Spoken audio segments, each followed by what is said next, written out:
With my self Anupama Shukla. बच्चों, आज मैं आपको बीएड फर्स्ट ईयर का सेकंड कंपल्सरी पेपर शिक्षा के सामाजिक परिप्रेक्ष्य की एक यूनिट धर्मनिरपेक्षता एवं शिक्षा के विषय में बताऊंगी। बेटा, इसके पहली क्लास में मैंने धर्मनिरपेक्षता का अर्थ और धर्मनिरपेक्षता की विशेषताएं और सरकार ने इससे संबंधित क्या क्या प्रावधान दिए हैं इसके विषय में बताया था। आज मैं आपको धर्मनिरपेक्षता को प्रोत्साहित करने वाले कारक और धर्मनिरपेक्षता और शिक्षा, इसके साथ साथ शिक्षा और धर्मनिरपेक्षता का क्या संबंध है इसके विषय में बताऊंगी। बेटा, 4 नंबर के क्वेश्चन में कभी कभी ऐसा आ जाता है, शिक्षा और धर्मनिरपेक्षता में संबंधों को बताइए। इसके साथ साथ कभी कभी ये आ जाता है कि धर्मनिरपेक्षता और शिक्षा के विषय में बताइए। तो आज मैं आपको धर्मनिरपेक्षता और को प्रोत्साहित करने वाले कारकों के विषय में बताऊंगी। धर्मनिरपेक्षता मतलब कि कोई भी जब बिना किसी धर्म के आधार पर कार्य करता है, मतलब कि बिना किसी धर्म के आधार पर कार्य करना या निर्णय लेना ही धर्मनिरपेक्षता होता है। सभी धर्मों को एक मानना, सभी धर्मों को समान मानना ही धर्मनिरपेक्षता है। चाहे वो हिंदू हो, चाहे मुस्लिम हो, चाहे सिख हो, चाहे ईसाई, चाहे जैन, चाहे बौद्ध, कोई भी हो, सभी लोग सब एक समान है। एक धर्म की ही शिक्षा देने के लिए कहा गया है। धर्मनिरपेक्षता को प्रोत्साहित करने वाले कारक, तो ऐसे कौन कौन से कारक हैं, कौन कौन से ऐसे फैक्टर्स हैं जो धर्मनिरपेक्षता को प्रोत्साहित करते हैं, आगे बढ़ाते हैं। तो बेटा, इसमें सबसे पहले नंबर में आता है स्वतंत्रता आंदोलन।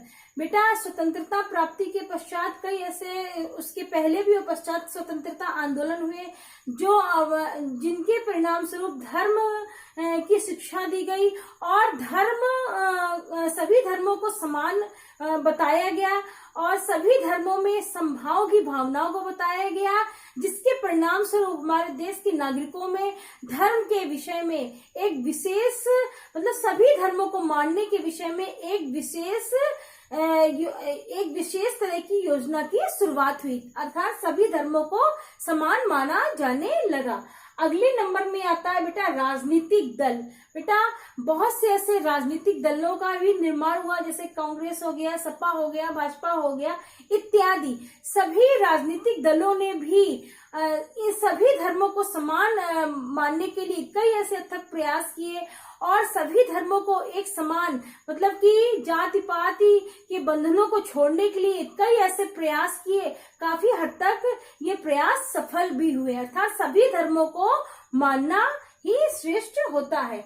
अगले नंबर में, तीसरे नंबर में, थर्ड नंबर में आता है पश्चिमीकरण। बेटा, पश्चिमीकरण मतलब कि पहले अंग्रेजों का उपनिवेश था। अंग्रेज जब भारत में आए तो अंग्रेजी शिक्षा का उदय हुआ। अंग्रेजी शिक्षा के उदय होने के पश्चात और उसके पश्चात स्वतंत्रता हमें जब मिली तो लोगों ने सामूहिकता, हम की भावनाओं को छोड़ दिया और व्यक्तिवादी भावना को उन्होंने अपना लिया। मतलब अपने ही स्वार्थ के लिए वो अपने ही कार्य को करने लगे, मतलब कि अपने लिए ही सिर्फ सोचने लगे।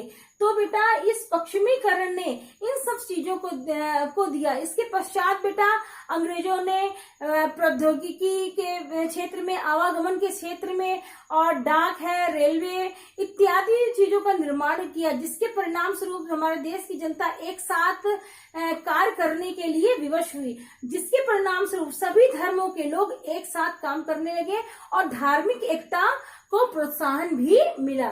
अगले नंबर में आता है बेटा नगरीकरण एवं औद्योगिकरण।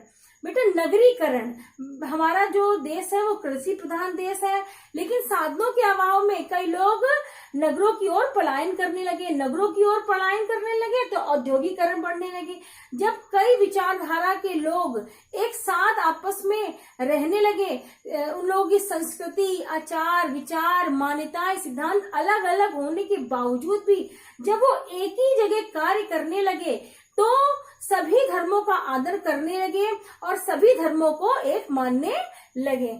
अगले नंबर में आता है नवीन शिक्षा पद्धति। इसके साथ साथ बेटा पहले जो शिक्षा पद्धति थी वो धर्म पर आधारित थी, तो कुछ लोग ही इस शिक्षा को ग्रहण कर पाते थे और सभी लोग वंचित रह जाते थे। लेकिन ये जो आध्यात्मिकता को छोड़कर ये जो भौतिकवादी संस्कृति का उदय हुआ है, जिसके परिणाम स्वरूप कई लोगों में आध्यात्मिक संस्कृति को छोड़कर भौतिकवादी संस्कृति को अपनाने लगे हैं। लेकिन अगर हम भौतिकवादी संस्कृति के साथ साथ आध्यात्मिकता को ही अपनाएंगे, दोनों को अपनाएंगे, तभी हमारे देश में धर्मनिरपेक्षता सही ढंग से फलेगी और फूलेगी। अगले नंबर में बेटा आता है समाज सुधार आंदोलन। इसके साथ साथ बेटा समाज में कई ऐसे आंदोलन हुए जो देश की जनता को सही रूप में लाने के लिए किए गए। इसके साथ साथ हमारे देश में जैसे सती प्रथा का अंत हुआ और उसके बाद पर्दा प्रथा का अंत हुआ, फिर इसके बाद बाल विवाह निषेध हुआ, उसके बाद इस बालिका शिक्षा को प्रोत्साहन दिया गया, महिला सशक्तिकरण के लिए कहा गया, इत्यादि जो कार्य किए जैसे राजा राम मोहन राय जी और ईश्वरचंद विद्यासागर, दयानंद सरस्वती जी, रनाडे जी इत्यादि लोगों ने ये समाज सुधार से संबंधित आंदोलनों को किया। और इन आंदोलन का मुख्य कारण ये था कि हमें सभी लोगों को एक समान भावना में लाना, सभी लोगों को अवसरों को समान अवसर देना, मतलब शैक्षिक अवसरों की समानता के लिए जोड़ना। और सभी लोग जब एक साथ कार्य करेंगे तो वो लोग एक साथ, जब विभिन्न आचार विचार वाले लोग रहेंगे तो सभी धर्मों को वो समान भी मानेंगे। इसके साथ साथ बेटा इसमें 7वें नंबर में आता है सरकारी प्रयत्न। बेटा हमारी सरकार ने भी इससे संबंधित कई प्रयत्न किए हैं, जैसे मौलिक अधिकारों को देकर, कर्तव्यों को देकर इत्यादि। मतलब हमारी सरकार ने मौलिक अधिकार जैसे स्वतंत्रता, समानता, विश्व स्वतंत्रता, समानता, बंधुत्व, न्याय, समाजवाद, लोकतंत्र इत्यादि, मतलब कि उन्होंने मौलिक अधिकारों को दिया। मतलब शोषण के विरुद्ध अधिकारों, संवैधानिक आचार विचार का अधिकार। बेटा शिक्षा के लिए उन्होंने कहा, मतलब उन्होंने कहा कि हमें सारे देश की जनता को समानता में रहना है, स्वतंत्रता पूर्वक रहना है और भाईचारे की भावना में रहना है। सभी को शिक्षा का अधिकार मिलना चाहिए, किसी के साथ शोषण नहीं मिलना चाहिए, शोषण नहीं होना चाहिए। ये हमारा संवैधानिक आधार है, ये हमारा संवैधानिक अधिकार है। तो सरकार ने भी बेटा धर्मनिरपेक्षता के लिए कई ऐसे भरसक प्रयास किए और काफी हद तक सफल भी हुए। अब बेटा ये थे कुछ प्रोत्साहित करने वाले कारक। अब हम बात करते हैं धर्मनिरपेक्षता और शिक्षा की, कि धर्मनिरपेक्षता का शिक्षा पर क्या प्रभाव पड़ता है। बेटा धर्म निरपेक्षता चाहे वो प्रत्यक्ष रूप में हो या अप्रत्यक्ष रूप में, किसी भी रूप में अगर धर्म से संबंधित बातें हमारे अगर सामने अगर आती हैं तो हमें सभी धर्मों को एक समान ही समझना चाहिए। मतलब धर्म को आड़े नहीं लाना चाहिए, वो किसी भी क्षेत्र का व्यक्ति हो, किसी भी क्षेत्र में रहने वाला हो, लेकिन धर्म से संबंधित अगर सामने है तो किसी भी, जैसे कोई संस्था है उसमें प्रवेश देने के लिए किसी भी विद्यार्थी को जाति पाति भेदभाव, जन्म स्थान से संबंधित धर्म को आड़े नहीं लाना चाहिए। या फिर जैसे अल्पसंख्यक संस्थानों की अगर बात कर दें तो वहां पर कोई भी धर्म से संबंधित अलग से शिक्षा न दे, जैसा हमारे प्रावधान में कहा गया है, सिर्फ उतना ही विद्यार्थियों को बताएं।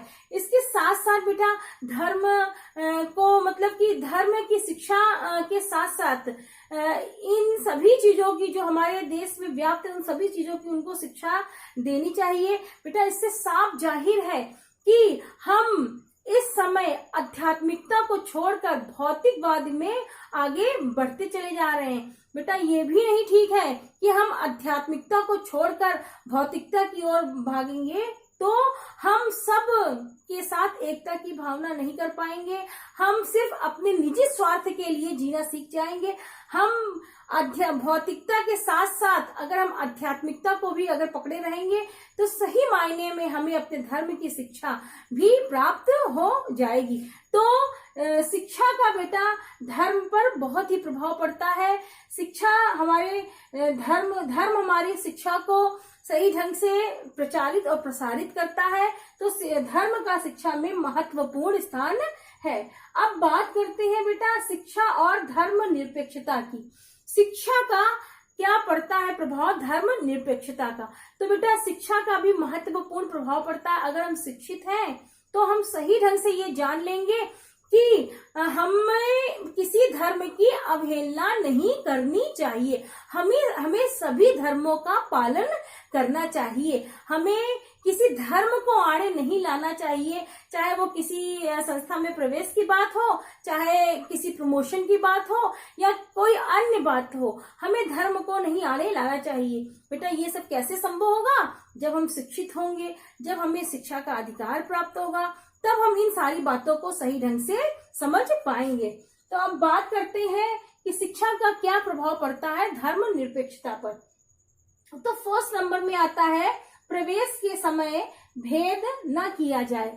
बेटा किसी संस्था में अगर विद्यार्थी जो है वो प्रवेश ले रहा है तो उसे जाति पाति और धर्म संस्कृति और जन्म स्थान लिंग इत्यादि से संबंधित भेद नहीं करना चाहिए। अगर वो योग्य है तो उसे उस संस्था में उस कक्षा में उसको प्रवेश दिया जाए।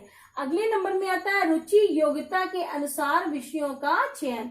बेटा इसके साथ साथ जो वैकल्पिक विषय होते हैं उनका सभी विद्यार्थियों को उनकी रुचि योग्यता और उनकी आवश्यकताओं के अनुसार चयन करने का अवसर प्रदान करना चाहिए। इसमें कोई भी धर्म विशेष संबंधी संस्था या धर्म आड़े नहीं आना चाहिए। अगले नंबर में आता है व्यक्तित्व व सामाजिक विकास के अवसर। इसके साथ साथ बेटा हमें अगर हमें धर्म के साथ शिक्षा अगर हम अपने साथ जोड़ लेंगे तो हमारे व्यक्तित्व का विकास चहुमुखी विकास संभव होगा और हम समाज में आदर पाने योग्य होंगे और हमारा सामाजिक विकास भी होगा, क्योंकि हम शिक्षित हैं। हम समाज के तौर तरीके, आचार विचार, रहने का तरीका इत्यादि के विषय में सही ढंग से जान पाएंगे। कैसे जान पाएंगे? हम शिक्षा को जब ग्रहण करेंगे। अगले नंबर में फोर्थ नंबर में आता है सहपाठचारी क्रियाओं में भाग लेने के अवसर। इसके साथ साथ बेटा सहपाठचारी क्रियाएं जैसे विद्यालय में खेल कूद हो गया, व्यायाम हो गया, आजकल तो योगा की भी क्लास सभी विद्यालयों में चल रही है, योगा हो गया या कोई डिबेट हो गई। इसमें भी ऐसा ना हो कि कोई धर्म विशेष आड़े आए। मतलब जो जैसे कोई अगर उसी जाति का बच्चा है तो मतलब अपनी ही जाति के बच्चे को न लिया जाए, सभी बच्चों को जो योग्य हैं उनको इन सहपाठचारी क्रियाओं में भाग लेने के अवसर प्रदान किए जाएं। अगले नंबर में आता है बेटा फिफ्थ नंबर में छात्रवृत्तियां देने में कोई भेदभाव न किया जाए। बेटा इसके साथ साथ जो गरीब बच्चे हों, जो छात्रवृत्ति के पात्र हों, उन्हें छात्रवृत्ति देने के अवसर प्रदान किए जाए।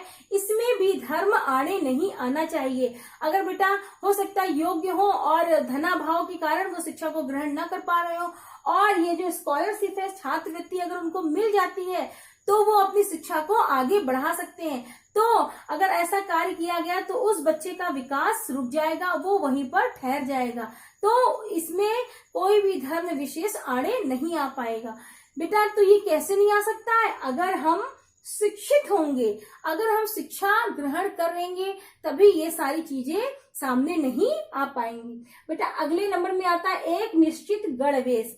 इसके साथ साथ बेटा प्रत्येक विद्यालय में एक निश्चित गणवेश होना चाहिए, मतलब एक निश्चित ड्रेस होना चाहिए जिससे सभी लोग समान दिखें और हमें समानता का बोध हो पाए।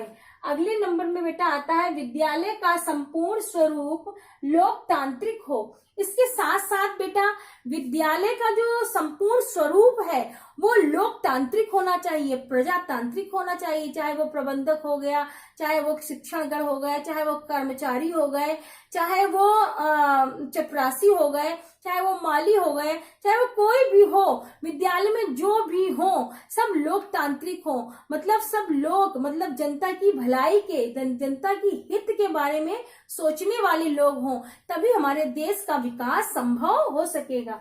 अगले नंबर में आता है 8th नंबर में विद्यालयों में संपूर्ण सभी धार्मिक उत्सव मनाए जाएं।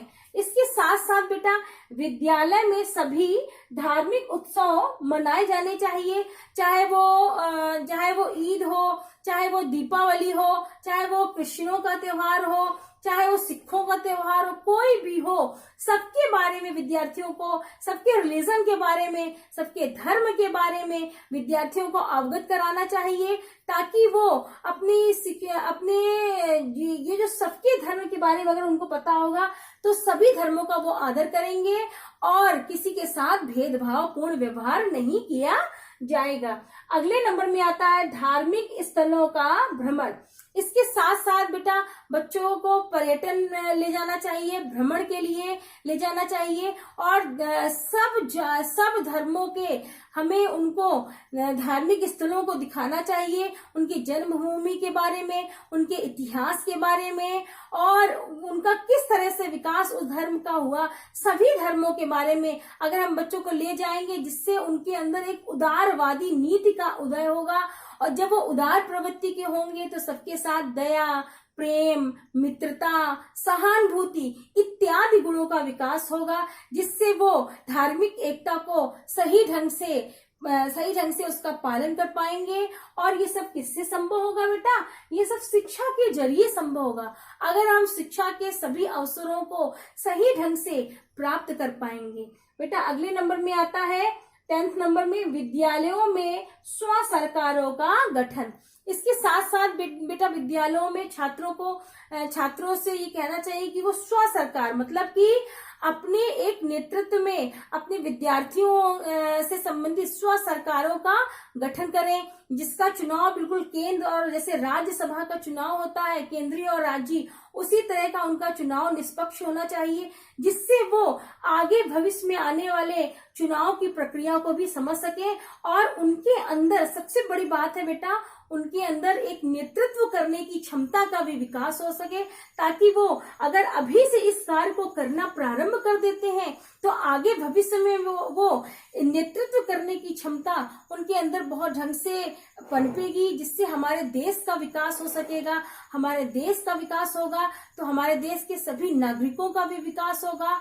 और बेटा ये थे हमारे शिक्षा और धर्मनिरपेक्षता से संबंधित कुछ तथ्य। बेटा तो धर्मनिरपेक्षता का अगर शिक्षा पर प्रभाव पड़ता है या धर्म का शिक्षा पर प्रभाव पड़ता है तो वो प्रभाव अगर सही ढंग से पड़ रहा है तभी हमारे देश की जनता सही ढंग से कर्तव्य निष्ठता से अगर वो कार्य करेगी तो हमारे देश में सही वाकई में जो हमने कल्पना की है धर्मनिरपेक्षता की, वो सपना साकार होगा। बेटा अगली क्लास नेक्स्ट टर्न में। Thank you.